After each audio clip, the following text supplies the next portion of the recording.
बहुत सबसे आता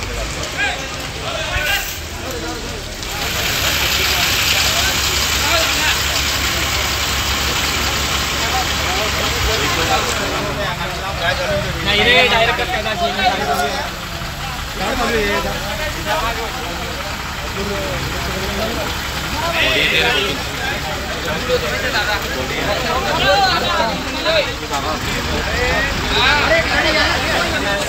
तीन जण होते गावाचे 2 जणांना हॉस्पिटलला गेले खास लागले ते काही सांगतात की आज होते काही विचार नाही तसे आम्ही आज अहमद यायचे मॅडम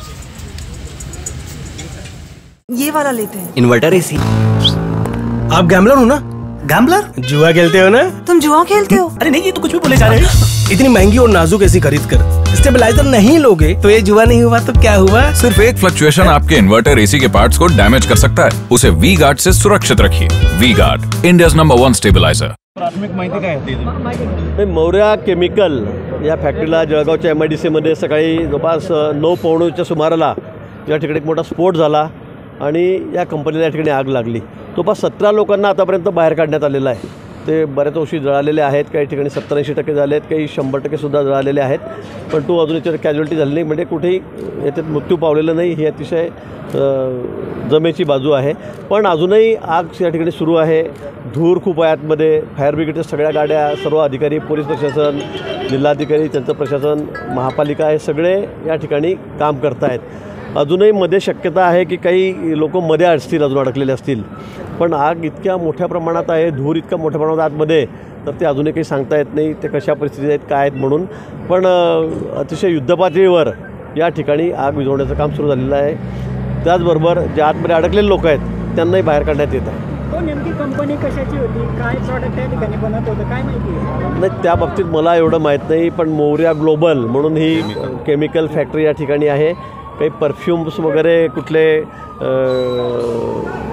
किंवा काय असं अजून मला निश्चित माहिती नाही, पण याचे मालक मुंबईचे आहेत असं मला कळालेलं आहे आणि ही केमिकल फॅक्टरी आहे, त्यामुळे आग अजूनही त्याची थांबत नाही आहे। धूर खूप आहे आतमध्ये, कुठे कुठे अजूनही स्फोट होत आहेत मध्ये मध्येच, पण मला वाटतं की जोपर्यंत पूर्ण आग आटोक्यात येत नाही, आतमध्ये जाऊन बघता येत नाही, तोपर्यंत अजून काही कॅज्युअलिटी झाल्यात की नाही, आत कुठे अडकलं आहे का काय हे अजून सांगता येत नाही।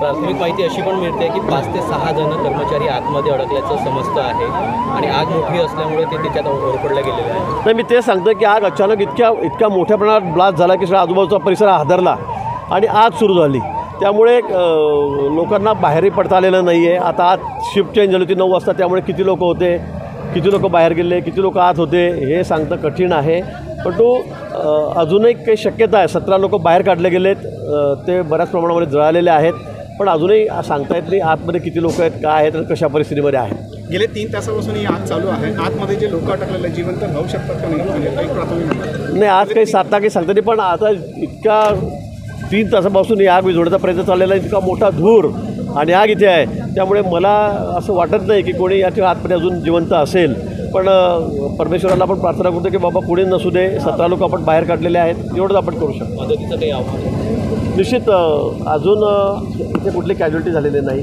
दवाखान्यामध्ये त्या ठिकाणी लोक आहेत, त्यांच्यावर उपचार त्या ठिकाणी सुरू होत आहेत। उपचारासाठी जो का खर्च होईल निश्चित शासन त्यांना मदत करेल।